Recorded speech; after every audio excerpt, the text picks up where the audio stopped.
Alors on va voir une astuce très rapide dans Final Cut Pro 10 qui est vraiment très pratique quand vous avez mis des effets sur un plan. Donc par exemple, là je suis sur un clip de musique détouré sur fond vert en multicam. Si par exemple j'ai mis des effets sur ce plan et que je vais dans l'inspecteur, vous voyez, je vais accéder à mes effets ici dans l'inspecteur. Donc déjà le premier piège à éviter, c'est que ces effets, parfois ils sont masqués, comme c'est le cas ici, vous voyez. Donc il suffit de cliquer sur afficher, mais le menu afficher n'apparaît pas tant que vous ne mettez pas la souris dessus. Vous voyez, ici j'ai la zone effet, donc je vais les afficher tout simplement en affichant les effets, en cliquant sur afficher ou en cliquant sur masquer si je veux plus les voir.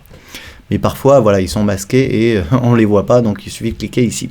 Ensuite, c'est un petit peu pénible de devoir scroller comme ça si on a beaucoup d'effets. Donc l'astuce qui est très pratique dans Final Cut Pro 10, c'est tout simplement de double-cliquer ici sur le titre du plan dans l'inspecteur et vous allez voir que l'inspecteur va maintenant prendre toute la hauteur de l'écran, ce qui permet quand même de travailler de façon beaucoup plus confortable avec tous mes effets qui sont affectés à ce plan là qui est dans ma timeline. Donc voilà pour la petite astuce, c'est très simple, hein. Donc vous pouvez masquer les effets additionnels comme ça, et là il vous restera plus que les effets de base de Final Cut 10, à savoir le compositing, l'option transformer, recadrer et distorsion, qu'on peut également masquer ici. Si vous avez énormément d'effets additionnels, vous pouvez masquer tout ça et afficher uniquement les effets que vous avez rajoutés.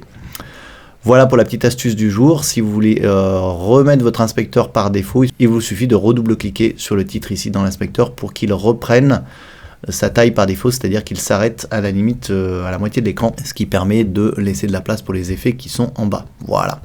Donc tout dépend ce que vous faites, soit vous le dépliez sur tout l'écran ou pas. Voilà pour la petite astuce du jour sur Final Cut. Merci de l'avoir suivi. Comme d'habitude, vous pouvez vous abonner en cliquant sur les liens qui apparaissent à gauche de la vidéo. Et moi je vous dis à demain pour la prochaine.